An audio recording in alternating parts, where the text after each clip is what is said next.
Hello， 大家好，欢迎收看第200期的亚当球鞋，我是你们的亚当。不知不觉已经来到了第200期的节目，感谢大家一路的陪伴。虽然跟大家分享球鞋的实战测评已经这么久了，粉丝量依旧只有这么些，但是还是在这里感谢所有关注了我的，或者是一直在白嫖的朋友们，因为有你们的支持，我才能坚持到现在。很多朋友都说我的视频太干了，看我的视频啊，好像在上网课，但是只要你每次花那么几分钟的时间，就可以帮助你们了解到各个鞋款是否适合你们，并且我的视频多半会跟大家分享一些球鞋的缺陷，如果你能够接受这一些球鞋的缺点，那你就进行购买。这些年应该也帮你们省下不少了吧？这样想想，你觉得关注我、观看我的视频是不是一件非常划算的事情呢？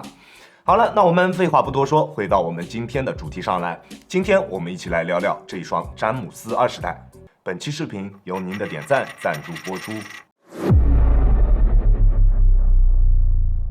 说起詹姆斯的篮球鞋，你最先想到的是什么？笨重、缓震、内线鞋还是什么呢？其实从外观上面，大家可以明显看出来，这一代的设计理念跟之前的几代是完全不同的。经过了从15到19代的 Air Max 气垫，又回归到了 Zoom 气垫的怀抱。从之前的2个赛季，大家也可以明显看出，詹姆斯穿正代打球的时间是越来越短了。随着年龄的增加，他一定是要把伤病的风险降到最低的。Air Max 在运动的过程中所带来的夸张形变，对于脚踝的考验是巨大的，并且随着战士系列的终止，詹姆斯的鞋款在任何比赛场上出现的频率都在急剧下滑，不管是耐克还是詹姆斯本人，都需要在这一方面，在篮球鞋这一方面做出改变。而回归 Zoom 是最正确并且最为简洁的一个办法。从鞋盒当中的设计手感上面就可以明显看出，从最初的设计开始就已经抛弃了 Air Max， 最终以 Cushlon 的框架加上前掌的 Zoom Turbo 加上后掌的马蹄形 Zoom 作为最终的中底方案。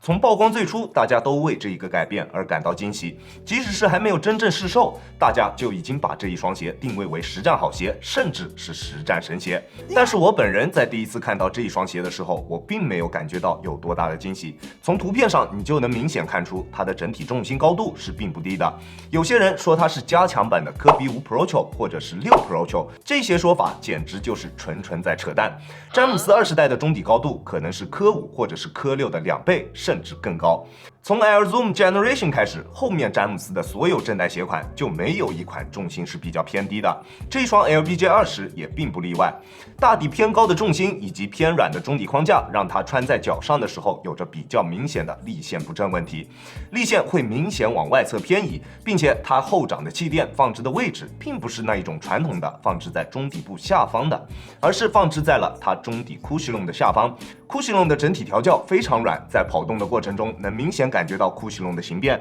但是在 Cushlon 形变到一定程度的时候，你就能踩到它中底的 Zoom。由于气垫的气压非常高，突然又变硬了，而在这个时候还会进一步出现一定的下陷，加上它立线不正的这一个问题，实战时间久了之后，对于膝盖的压力非常大，膝盖非常难受。其实耐克可以很好的解决这一个问题，就是在中底放置一块贯穿后掌的碳板或者是 TPU 片，这样不仅可以让后掌气垫发挥出它全部的功效，也能解决这一种在中底脱节的缓震体验。当然，对于它的缓震，我们根本不需要去担心，即使是单纯用脚后跟落地，也不会有明显的震脚感出现。而在前掌的 Zoom Turbo 表现的无功无过，让你在拥有优秀反应性的同时，对于灵活性的损失也降到了最低。很多人不喜欢 Zoom Turbo， 都说前掌的鹅蛋才是 YYDS， 其中很大一部分朋友都只是在跟风罢了，他们甚至都没有穿过前掌鹅蛋的篮球鞋。前掌鹅蛋确实不错，但是跟 Zoom Turbo 各有千秋，难分高下。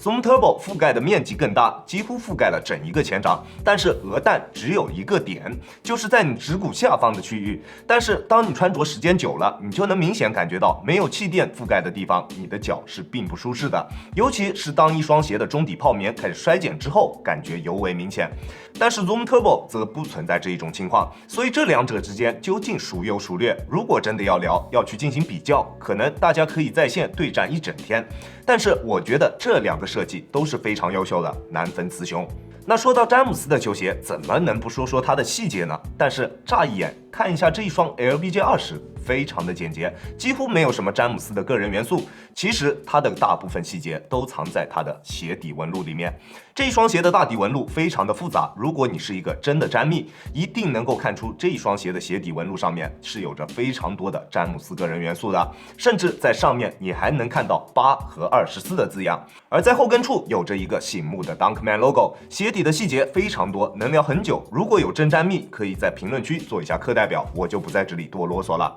我手上的这一个配色是并没有搭载 XDR 耐磨橡胶的，它使用的橡胶硬度算是中规中矩，不过纹路的深度还算不错，用来打室外的塑胶场地绝对问题不大。但是我还是更加推荐大家在室内的木地板上面进行使用，毕竟它的价格并不便宜。不过它的大底在抓地力方面的表现并不出色，对于灰尘的敏感度非常高，在有灰尘的场地上面实战，需要经常用手去擦拭鞋底，才能够拥有够用的抓地力。而透过大底，我们能够看到阔别多年的碳板终于回来了。而聊起这一块碳板，我们又要回到它的中底上面。由于球鞋的中底使用了前后分离式的气垫，并且中底的库希隆框架整体又是偏软的，在中间部位一定要做出加强，才能保证它的整体抗扭以及前后掌的过渡。传统的 TPU 片可以吗？当然也可以，但是如果是跟这一块碳板相同尺寸的 TPU 片，一定是做不到的。这一小块碳板对于这一双鞋的中底，甚至是整一双鞋都起到了决定性的作用。换成别的材质，效果都不如它。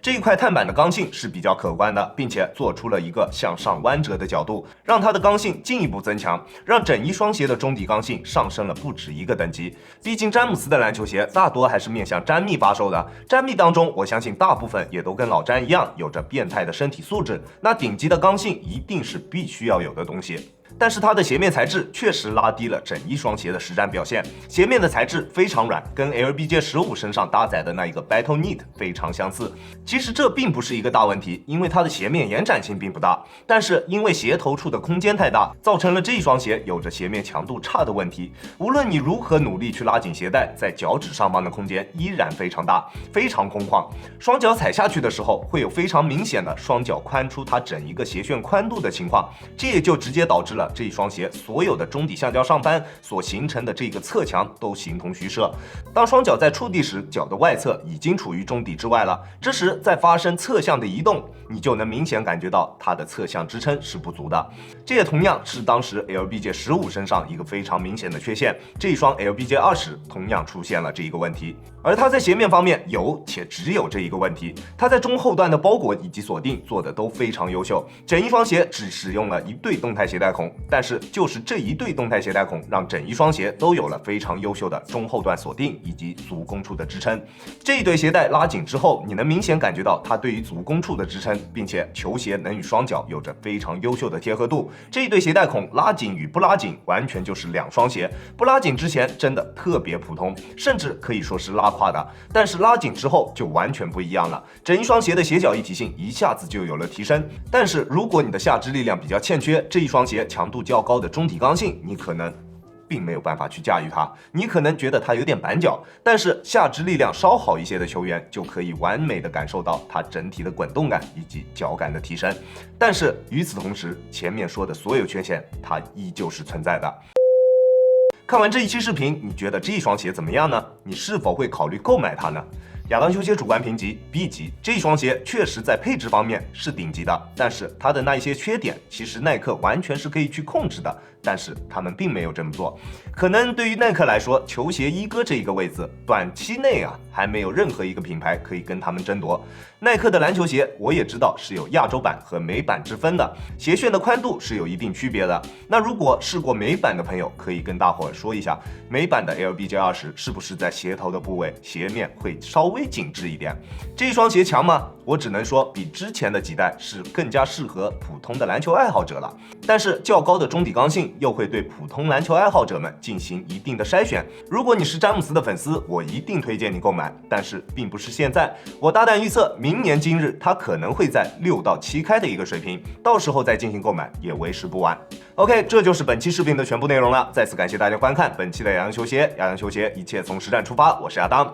如果你觉得我的视频可以帮助到你，希望你可以关注我，并且顺手给我点一个赞，这就是对我最大的支持啦。好了，那我们下期视频再见啦，大家有空来做 ，peace。